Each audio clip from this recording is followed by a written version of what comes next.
ಪ್ರಾಣ ಇದೆಯೋ ಹೋಗಿದೆಯೋ ಅಂತ ನಡ್ಕೊಂಡು ಹೋಗೋದಕ್ಕೆ ಬಂದ್ಯಾ? ಖಂಡಿತವಾಗ್ಲೂ ಸಾಕ್ಷಿಗೆ ಆಕ್ಸಿಡೆಂಟ್ ಮಾಡಿಲ್ಲ. ನನ್ನ ಮಾತು ನಂಬಿಪ್ಪ. ಅಪ್ಪ, ಈಗ ನಿನಗೆ ಈ ನಿನ್ನ ತಂದೆ ನೆನಪಾಯ್ತಾ? ನಿನ್ನ ಬಾಯಲ್ಲಿ ಅಪ್ಪ ಅಂತ ಕರ್ಸ್ಕೋಬೇಕು ಅಂತ ಎಷ್ಟೊಂದು ಸಂತೋಷ ಪಡ್ತಿದೆ ಗೊತ್ತಾ? ಈಗ ಅದೇ ಬಾಯಲ್ಲಿ ಅಪ್ಪ ಅಂತ ಕರ್ಸ್ಕೊಳ್ಳೋದಕ್ಕೆ ಹೇಸಿಗೆ ಅನಿಸ್ತಿದೆ ನನಗೆ. ನಿನ್ನ ಸೇಡಿನ ಜ್ವಾಲೆಗೆ ನನ್ನ ಮಗಳು ಸುಟ್ಟು ಹೋಗ್ತಾ ಇದ್ದಾಳು ಕಣೋ. ಈಗ ನಿನಗೆ ಸಮಾಧಾನ ಆಯ್ತಾ? ಹೊಟ್ಟೆ ಪೂರ್ತಿ ಹೆಂಡ ಕುಡಿದು ಸಮಾಧಾನ ಮಾಡ್ಕೋ, ಖುಷಿ ಪಡು. ದಯವಿಟ್ಟು ಈ ರೀತಿ ಮಾತಾಡ್ಬೇಡಿಪ್ಪ. ಅಪ್ಪ ಅಂತ ಕರಿಬೇಡ, ನನಗೆ ಅಪ್ಪ ಅಂತ ಕರಿಬೇಡ. ನನ್ನ ಮಗಳ ಮಗುನ ಕಿತ್ಕೊಂಡೆ, ಈಗ ನನ್ನ ಮಗಳನ್ನ ಕಿತ್ಕೊಳ್ಳೋದಕ್ಕೆ ಬಂದಿದ್ದೇನೋ? ಇನ್ನಂತ ಮಕ್ಕಳು ಯಾವ ತಂದೆ ತಾಯಿಗೂ ಹುಟ್ಟಬಾರ್ದು. ಭಾರತೀಯರು ನಿನ್ನ ಬಗ್ಗೆ ಎಷ್ಟೊಂದು ಕನಸು ಕಟ್ಕೊಂಡಿದ್ರು, ನಿನ್ ಜೀವನ ಚೆನ್ನಾಗಿರ್ಬೇಕು ಅಂತ ಆಸೆ ಪಟ್ಟಿದ್ರು. ಅಂತವ್ರಿಗೆ ಮೋಸ ಮಾಡ್ಬಿಟ್ಟಿಯಲ್ಲೋ. ನಾನು ಯಾರಿಗೂ ಮೋಸ ಮಾಡಿಲ್ಲಪ್ಪ. ನಾನು ಸಾಕ್ಷಿ ಚೆನ್ನಾಗಿರ್ಬೇಕು ಅಂತ ಬಯಸೋನು. ಅವಳ ಸಾವನ್ನ ಕನ್ಸಲ್ ಕೂಡ ಯೋಚನೆ ಮಾಡಕ್ಕಾಗಲ್ಲಪ್ಪ ನನ್ನ ಕೈಲಿ. ಯಾರೋ ಬೇಕು ಬೇಕು ಅಂತಾನೆ ಈ ರೀತಿ ಮಾಡಿ ನನ್ನ ತಲೆ ಕಟ್ತಾ ಇದ್ದಾರೆ. ಸುಳ್ಳು ಹೇಳಬೇಡ, ಸುಳ್ಳು ಹೇಳಬೇಡ. ನೀನು ಆಟೋದಲ್ಲಿ ಕೂತಿದ್ದೀನ ನಾನು ನೋಡಿದ್ದೀನಿ. ನಾನು ಮಾತ್ರ ಅಲ್ಲ, ಎಲ್ಲರೂ ನೋಡಿದ್ದಾರೆ. ಈಗ ಏನು ಮಾಡಿಲ್ಲ ಅಂತ ನಮಿಸ್ತಾ ಇದೆಯಾ? ಸೀರಿಯಸ್ ಆಗಿ ನಾನು ಏನು ಮಾಡಿಲ್ಲಪ್ಪ. ನಾನು ಯಾವ ನಾಟಕನೂ ಆಡ್ತಿಲ್ಲಪ್ಪ. ನಾಟಕ ಆಡ್ತಿಲ್ವ? ಪ್ಲೀಸ್ ನನ್ನ ನಂಬಿಪ್ಪ. ನಂಬಿಕೆ ರಂಜಿತ್ ಜೀವನ ಹಾಳು ಮಾಡಬೇಕು ಅಂತ ನೀನು ಹೇಳ್ಕೊಂಡು ತಿರ್ಗಾಡ್ತಿದ್ದ ನನಗೆ ಗೊತ್ತಿಲ್ಲ ಅಂತ ಅನ್ಕೊಂಡಿದ್ಯಾ? ರಂಜಿತ್ಗೋಸ್ಕರ ಸಾಕ್ಷಿ ಮೇಲೆ ಸೇಡ್ ತೀರ್ಸ್ಕೊಂಡಿದ್ಯಾ ನೀನು? ನನಗೆ ರಂಜಿತ್ ಮೇಲೆ ಸೇಡಿದೆ ನಿಜ. ಹಾಗಂತ ಸಾಕ್ಷಿ ಮೇಲೆ ಯಾಕಪ್ಪ ನಾನು ಸೇಡ್ ತೀರ್ಸ್ಕೊಂಡ್ಲೆ? ಯಾಕೆ ಅಂದ್ರೆ ನಿನ್ನಿಷ್ಟಕ್ಕೆ ವಿರುದ್ಧವಾಗಿ ಅವಳು ರಂಜಿತ್ನ ಮದುವೆ ಆದ್ಲು, ನೀನು ಮನ್ಬಿಟ್ಟು ಹೋಗೋದಕ್ಕೆ ಕಾರಣ ಆದ್ಲು. ಅದಕ್ಕೆ ಅಯ್ಯೋ ಇಲ್ಲಪ್ಪ, ನಾನು ಸುಳ್ಳು ಹೇಳ್ತಿಲ್ಲ, ನಾನು ನಿಜ ಹೇಳ್ತಾ ಇದ್ದೀನಿ. ನಾನು ನಾಟಕ ಆಡ್ತಿಲ್ಲಪ್ಪ, ನಾನು ನಿಜ ಹೇಳ್ತಾ ಇದ್ದೀನಪ್ಪ. ನೋಡು, ಅದರ ಅಗತ್ಯ ಇಲ್ಲ ನನಗೆ. ಇನ್ನೊಂದು ಕ್ಷಣ ನನ್ನ ಕಣ್ಣು ಮುಂದೆ ಇರಬೇಡ. ಹೊರಟೋಗು, ಹೊರಟೋಗು, ಹೊರಟೋಗು.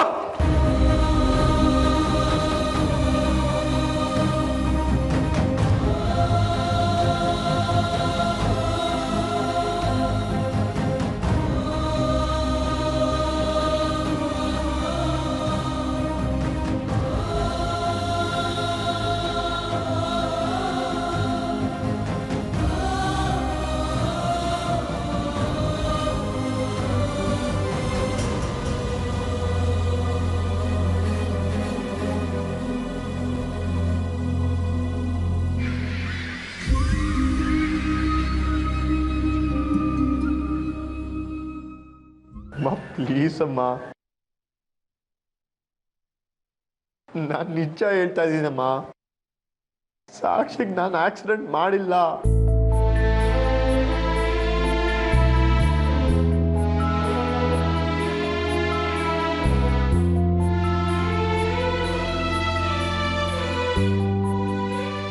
ಅಪ್ಪ ನೀವಾದ್ರು ನಿನಗಾಗ್ಲೇ ನಾನು ಹೇಳಿಲ್ವೇನೋ? ಇನ್ನು ಯಾಕೆ ನಮ್ಮ ಕಣ್ಣು ಮುಂದೆ ಇದು ಹೊಟ್ಟೆ ಉರಿಸ್ತಿದ್ಯೋ? ಹೋಗೋ. ಸಾಕ್ಷಿನ ಒಂದೇ ಒಂದ್ಸಲ ನೋಡಕ್ ಅವಕಾಶ ಮಾಡ್ಕೊಡಿಪ್ಪ. ಅವಳನ್ನ ನೋಡ್ಬೇಕು, ಮಾತಾಡ್ಸ್ಬೇಕು ಅನ್ಸ್ತಾ ಇದೆ. ನೋಡು, ನಿನ್ನ ನೆರಳು ಕೂಡ ಅವಳ ಮೇಲೆ ಬೀಳಬಾರ್ದು. ನೀವೆಷ್ಟಾದ್ರೂ ಬೈರಿ ಹೊಡೀರಿ ಪರವಾಗಿಲ್ಲ, ಆದ್ರೆ ಒಂದೇ ಒಂದು ಸಲ ಸಾಕ್ಷಿ ನೋಡಕ್ ಪರ್ಮಿಷನ್ ಕೊಡಿಪ್ಪ. ಪರ್ಮಿಷನ್ ಕೊಡಕ್ಕಾಗಲ್ಲ.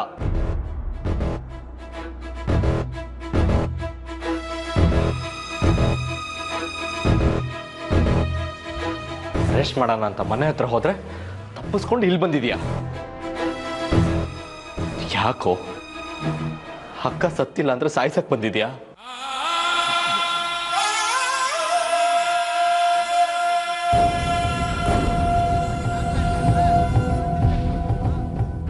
ಆರ್ಯ ಪ್ಲೀಸ್ ಕಣೋ, ನೀನಾದ್ರೂ ನನ್ನ ಮಾತು ನಂಬೋ. ನಾನು ಯಾವ ತಪ್ಪು ಮಾಡಿಲ್ಲ ಕಣೋ. ಸಾಕ್ಷಿಗೆ ನಾನು ಆಕ್ಸಿಡೆಂಟ್ ಮಾಡಿಲ್ಲ ಕಣೋ. ನೀನೇನೇ ಹೇಳಿದ್ರು ನಾನು ನಂಬಲ್ಲ. ಅಮ್ಮ ಪ್ಲೀಸ್ ಅಮ್ಮ, ಅಮ್ಮ ನೀನಾದ್ರೂ ಹೇಳಮ್ಮ. ಅಮ್ಮ ನಾನು ಸಾಕ್ಷಿಗೆ ಆಕ್ಸಿಡೆಂಟ್ ಮಾಡಿಲ್ಲ ಅಮ್ಮ.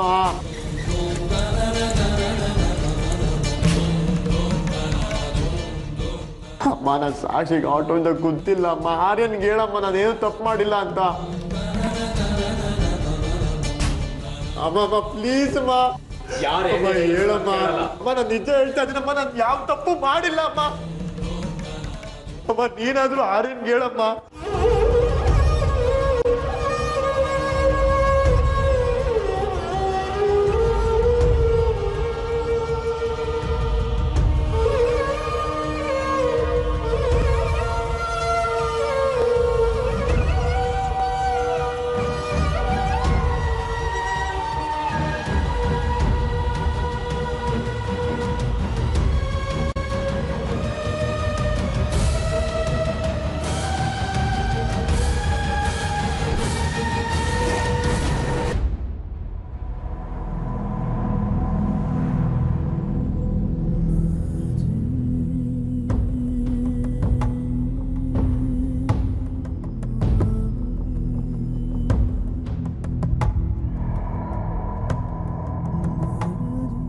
ನಿನಗೆ ಸುಸ್ತಾಗೋವರೆಗೂ ಹೊಡಿ,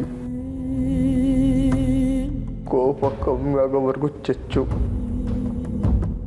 ನಾನು ಬೇಡ ಅನ್ನಲ್ಲ. ನನಗೆ ನೀನು ಹೊಡೆದಿರೋ ಏಟಿಂದ ನೋವಾಗ್ತಿಲ್ಲ. ನನಗೆ ನೋವಾಗ್ತಿರೋದು ನಾನು ಮಾಡ್ದಿರೋ ತಪ್ಪನ್ನ ನಾನು ಮಾಡಿದೆ ಅಂತ ಹೇಳ್ತಿದ್ದೀರಲ್ಲ ಅದು.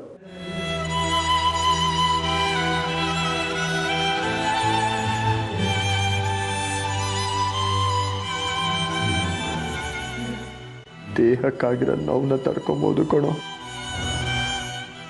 ಆದರೆ ಮನಸ್ಸಿಗಾಗಿರೋ ನೋವನ್ನ ತಡ್ಕೊಳಕ್ಕಾಗಲ್ಲ ಕಣೋ ಆರ್ಯ. ನಾನು ನಿಜ ಹೇಳ್ತಾ ಇದ್ದೀನೋ, ಸತ್ಯವಾಗ್ಲೂ ಸಾಕ್ಷಿಗೆ ನಾನು ಆಕ್ಸಿಡೆಂಟ್ ಮಾಡಿಲ್ಲ ಕಣೋ.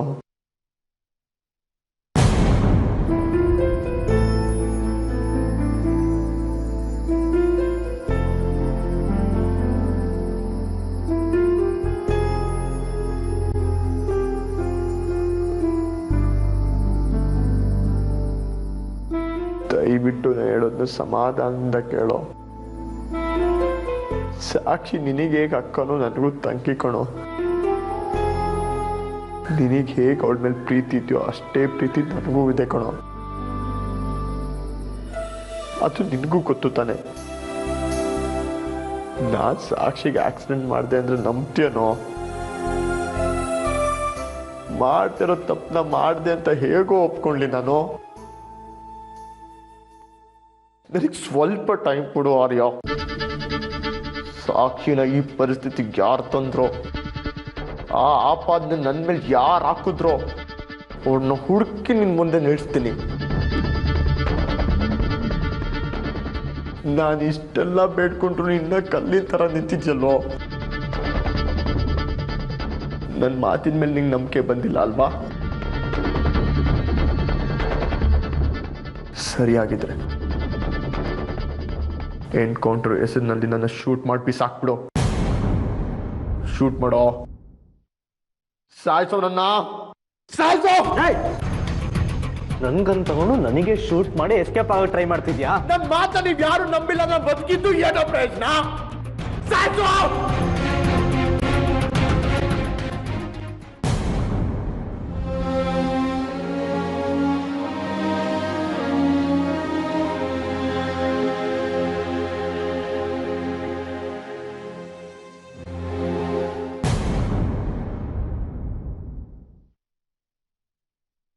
ಸಾಕ್ಷಿ, ಇವಾಗ ನೀನೇ ನನಗೆ ಆಸ್ತಿ ಕಣಮ್ಮ. ಇವ್ರು ಯಾರು ನನ್ನ ಮಾತನ್ನು ನಂಬ್ತಿಲ್ಲ. ನೀನು ಆದಷ್ಟು ಬೇಗ ಹುಷಾರಾಗಿ ಇವರೆಲ್ಲರಿಗೂ ನಾನು ಏನು ತಪ್ಪು ಮಾಡಿಲ್ಲ ಅಂತ ಹೇಳಬೇಕು. ಆಗ್ಲೇ ತಾನೆ ಇನ್ನ ಈ ಪರಿಸ್ಥಿತಿಗೆ ತಂದವನ್ನ ಹುಡುಕಿ ಬುದ್ಧಿ ಕಲ್ಸಕ್ಕಾಗೋದು ನನ್ನ ಕೈಲಿ.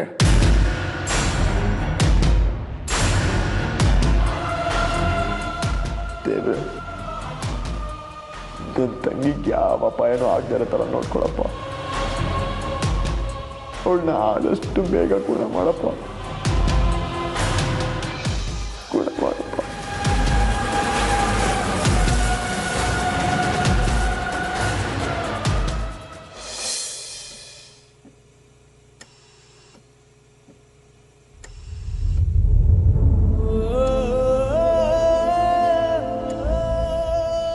ನೋಡಿ ಮಾವ,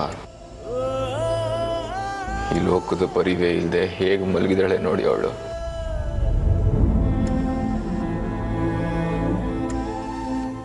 ನಮ್ ಹುಟ್ಟೋ ಮಗು ಬಗ್ಗೆ ತುಂಬಾ ಕನಸುಗಳನ್ನ ಕಟ್ಕೊಂಡಿದ್ವಿ ನಾವು.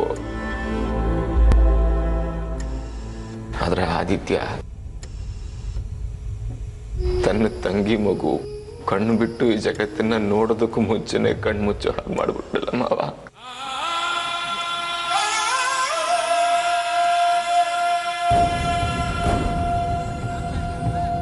ಆ ಮಗು ಯಾರಿಗ ಅನ್ಯಾಯ ಮಾಡಿತ್ತು ಮಾವ? ಯಾರಿಗ ಏನ್ ಮೋಸ ಮಾಡಿತ್ತು?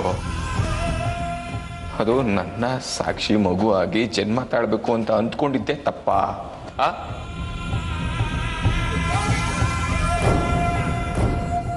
ಇದು ತಪ್ಪು ಒಪ್ಪಿನ ಪ್ರಶ್ನೆ ಅಲ್ಲ ರಂಜಿತ್. ಆದಿತ್ಯನ ಕೋಪದಿಂದ ಏನು ತಿಳಿದೇ ಇರುವ ಕಂದಮ್ಮ ಬಲಿಯಾಯಿತು. ಇದರಲ್ಲಿ ನಿಮ್ದೇನೂ ತಪ್ಪಿಲ್ಲ ರಂಜಿತ್. ಇಷ್ಟಕ್ಕೆಲ್ಲ ಕಾರಣ ಆ ಆದಿತ್ಯನ ಮುಂಗೋಪ, ಅವನಿಗೆ ಆರತಿಯವರು ಕೊಟ್ಟಿರೋ ಸಲಿಗೆ.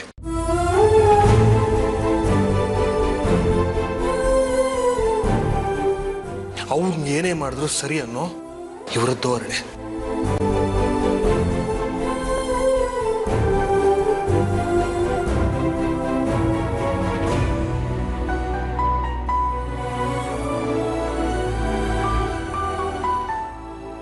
ತನ್ನ ಹೊಟ್ಟೆಲಿದ್ದು ಮಗು ಸತ್ತು ಹೋಗಿದೆ ಅಂತ ಅವಳಿಗೆ ಗೊತ್ತಾದ್ರೆ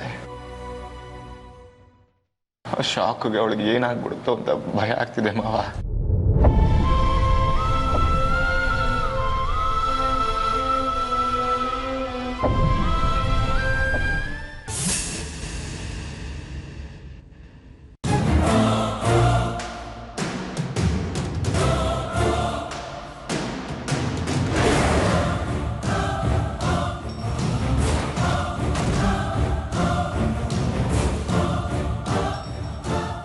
ಏನು ಅದಿ ಹೀಗೆ ಮಾಡೋದು? ನೀ ಇಂಥ ಕೆಲಸ ಮಾಡ್ತೀಯ ಅಂತ ನಾ ಕನ್ಸು ಮನಸ್ಸಲ್ಲೂ ತಿಳ್ಕೊಂಡಿರ್ಲಿಲ್ಲ.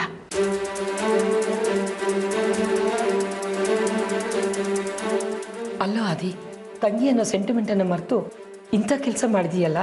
ಥೂ, ನೀ ನನ್ನ ಹತ್ರ ಕೆಲಸ ಮಾಡ್ತಿದ್ಯಾ ಅಂತ ಹೇಳ್ಕೊಳ್ಳೋಕ್ಕೆ ನಂಗೆ ನಾಚಿಕೆ ಆಗ್ತಾ ಇದೆ.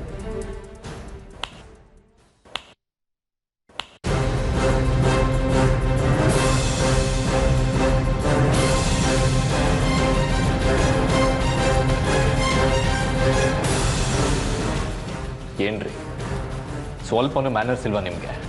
ಒಳ ದನ ನುಗ್ದಾಗ ನುಗ್ತಿರಲ್ಲ. ಅದು ಅಲ್ಲದೆ ವಿತೌಟ್ ಮೈ ಪರ್ಮಿಷನ್ ಒಬ್ಬ ಆರೋಪಿನ ಮಾತಾಡ್ಸ್ತಿದ್ದೀರಲ್ಲ, ಕಾಮನ್ ಸೆನ್ಸ್ ಬೇಡವಾ? ಅದು ಆದಿತ್ಯ ತನ್ನ ತಂಗಿಗೆ ಇಂಥ ಕೆಲಸ ಮಾಡಿಬಿಟ್ನಲ್ಲ ಅನ್ನೋ ಕೋಪಕ್ಕೆ ಹಾಗೆ ಎಳೆದೆ ಬಂದ್ಬಿಟ್ಟೆ. ದಯವಿಟ್ಟು ನನ್ನ ಕ್ಷಮಿಸ್ಬಿಡಿ ಸರ್. ಇದರಲ್ಲಿ ನಿಮ್ಮ ಪ್ಲಾನಿಂಗ್ ಏನಾದರೂ ಇದೆಯಾ ಹೇಗೆ? ಅಯ್ಯಯ್ಯೋ, ಇದೇನು ಸರ್, ಮದುವೆ ಆಗೋ ಗುಂಡ ಅಂದರೆ ನೀನೇ ನನ್ನ ಹೆಂಡತಿ ಹಾಗೂ ಅನ್ನೋ ಹಾಗೆ ನನ್ನ ತಲೆ ಮೇಲೆ ಅಪರಾಧ ಹೊರಿಸ್ತಾ ಇದ್ದೀರಲ್ಲ. ಅವನು ನನ್ನ ಹತ್ರ ಕೆಲಸ ಮಾಡ್ತಿದ್ನಲ್ಲ ಅಂತ ಮಾತಾಡ್ಸ್ಕೊಂಡು ಹೋಗೋಣ ಅಂತ ಬಂದೆ. ನನ್ನ ತಲೆ ಮೇಲೆ ಗೂಬೆ ಕೂರಿಸ್ಬೇಡಿ.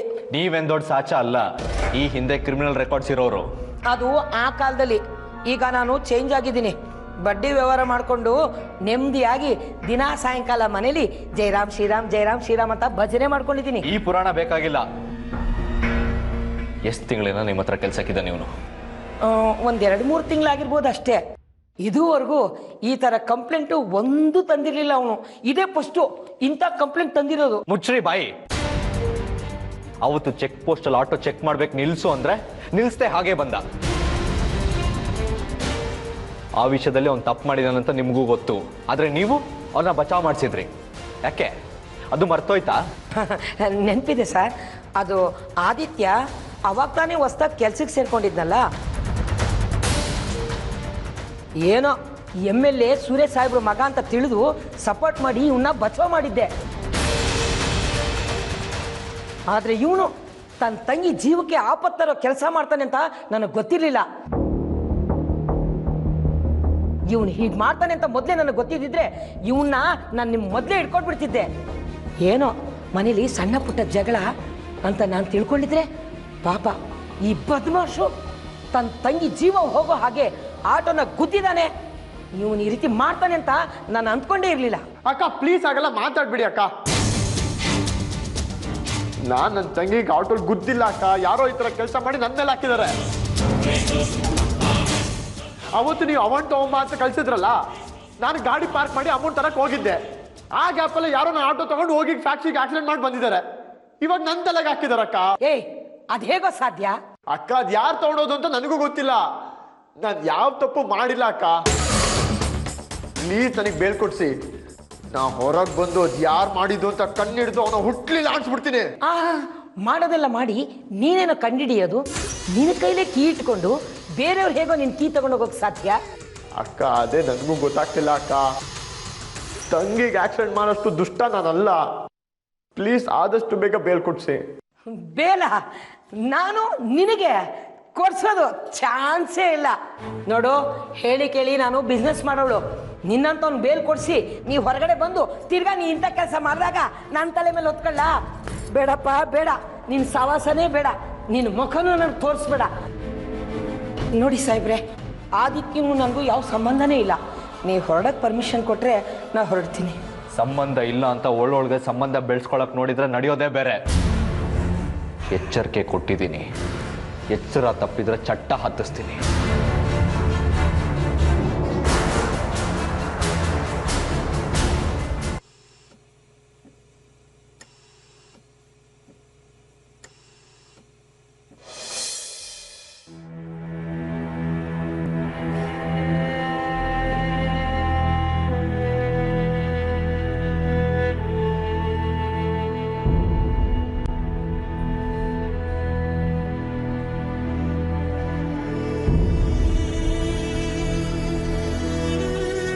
ಈ ಹಿಂದೆನೆ ನೀವು ಗಟ್ಟಿಯಾದ ನಿರ್ಧಾರ ತಗೊಂಡಿದ್ದಿದ್ರೆ ಈಗಿಂತ ಅನಾಹುತ ಆಗ್ತಿರ್ಲಿಲ್ಲ. ನಾನು ತಪ್ಪು ಮಾಡಿದೆ. ನನ್ನ ಮಗನ ಪ್ರೀತಿಯಿಂದ ಗಿಣಿತರ ಸಾಕಿದ್ದೆ. ಆದ್ರೆ ಈ ರೀತಿ ಕಿಡ್ಗತ್ತರ ಆಗ್ತೇನೆ ಅಂತ ನಾನು ಅನ್ಕೊಂಡಿರ್ಲಿಲ್ಲ. ನನ್ನ ಪ್ರೀತಿ ನಿಮ್ಮೆಲ್ರಿಗೂ ಮುಳುವಾಯ್ತು. ನಮಗಲ್ಲ ಆರ್ತಿ ಅವ್ರೆ, ಸಾಕ್ಷಿ ಮಗುಗೆ, ಸಾಕ್ಷಿಗೆ, ರಂಜಿತ್ಗೆ.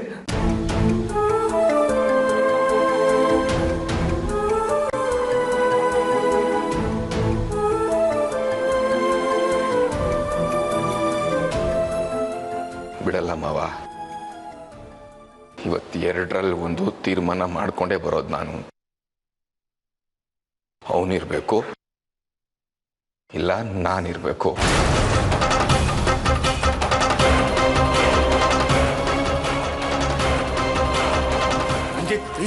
ಪ್ಲೀಸ್ ತಡಿಬೇಡಿ, ಪ್ರಯೋಜನ ಇಲ್ಲ. ನಾನು ಯಾರ ಮಾತನ್ನು ಕೇಳಲ್ಲ. ನೀವೀಗ ಕೋಪ ಮಾಡ್ಕೊಂಡ್ರೆ ಏನು ಪ್ರಯೋಜನ ಇಲ್ಲ. ಮೊದಲು ಸಾಕ್ಷಿ ಹುಷಾರಾಗ್ಲಿ. ಉಳ್ಸಲ್ಲ ಮಾವ. ಇವತ್ತು ಆ ದೇವರೇ ಬಂದ್ರು ನನ್ನಿಂದ ಅವನ್ನ ಕಾಪಾಡಕ್ಕಾಗಲ್ಲ. ರಂಜಿತ್ ಪ್ಲೀಸ್. ರಂಜಿತ್, ಕೋಪದ ಹೇಗೆ ಬುದ್ಧಿನ ಕೊಡ್ಬೇಡಿ. ನಿಮ್ ಕೋಪ ಇಂಥದ್ದು ಅಂತ ನನಗೆ ಗೊತ್ತು. ನಿಮಗೇನಾದ್ರೂ ಹೆಚ್ಚು ಕಡಿಮೆ ಆದ್ರೆ ಸಾಕ್ಷಿ ಗತಿ ಏನು?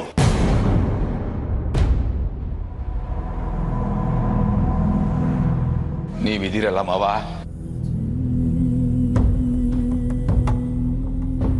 ನಾವಿದ್ದೀವಿ, ಇಲ್ಲ ಅಂತ ಹೇಳ್ತಿಲ್ಲ. ಆದ್ರೆ ನೀವೀಗ ಅವಳ ಜೀವನದಲ್ಲಿ ನಮಗಿಂತ ಒಂದು ಕೈ ಹೆಚ್ಚು. ಪ್ಲೀಸ್ ರಂಜಿತ್, ಅರ್ಥ ಮಾಡ್ಕೊಳ್ಳಿ. ನೀವೀಗ ಸಾಕ್ಷಿ ಜೊತೆಗಿರ್ಬೇಕು. ನೀವೀಗ ಆದಿತ್ಯನ ಮೇಲೆ ರಿವೆಂಜ್ ತಗೊಂಡ್ರೆ ನಿಮ್ಮಿಂದ ದೂರ ಆಗಿರೋ ಮಗು ವಾಪಸ್ ಬರುತ್ತಾ? ಇಲ್ಲ ಅಲ್ವಾ? ಹೌದು ರಂಜಿತ್, ಸೂರ್ಯ ಅವ್ರು ಹೇಳ್ತಾ ಇರೋದು ಸರಿ. ನೋಡಿ, ನಾನು ನನ್ನ ಮಗನ ಪರ ವಹಿಸ್ಕೊಂಡಾಗ್ಲಿ ನೀವು ಅವನಿಗೆ ತೊಂದರೆ ಮಾಡ್ತೀರಂತಾಗ್ಲಿ ಇದನ್ನೆಲ್ಲ ಹೇಳ್ತಾ ಇಲ್ಲ. ಆದಿತ್ಯಗೆ ಚೆನ್ನಾಗಿ ಗೊತ್ತಿತ್ತು ನಾನು ಸೂರ್ಯ ಅವ್ರನ್ನ ಎಷ್ಟು ಪ್ರೀತಿಸ್ತೀನಿ ಅಂತ. ಗೊತ್ತಿತ್ತು ಇಬ್ರಲ್ಲಿ ನಿನಗೆ ಯಾರು ಬೇಕು ಅಂತ ಆಯ್ಕೆ ಮಾಡ್ಕೋ ಅಂತ ಹೇಳ್ದ. ನಮ್ಮಿಬ್ರನ್ನ ಬೇರೆ ಬೇರೆ ಮಾಡಕ್ ನೋಡ್ದ. ಆಗ್ಲೇ ಅವನ ಮೇಲೆ ಇದ್ದಿದ್ದ ಅರ್ಧ ಪ್ರೀತಿನ ನಾನು ಸಾಯಿಸ್ಬಿಟ್ಟೆ. ಸಾಕ್ಷಿನ ನನ್ನ ಪ್ರಾಣ ಪ್ರಾಣ ಅಂತ ಹೇಳ್ತಾ ಇದ್ದವನು ಇವತ್ತು ಅವಳ ಪ್ರಾಣಕ್ಕೆ ಕಂಟಕ ತಂದಿದ್ದು ಅಲ್ಲದೆ ನಿಮ್ಮ ಮಗನ ಸಾಯಿಸೋದಕ್ಕೆ ಕಾರಣ ಆಗಿದ್ದಾನೆ. ಈಗ ಅವನು ನನ್ನ ಮನಸ್ಸಲ್ಲಿ ಸಂಪೂರ್ಣವಾಗಿಲ್ಲ ಅಂತ ಅನ್ಕೊಂಡಿದ್ದೀನಿ.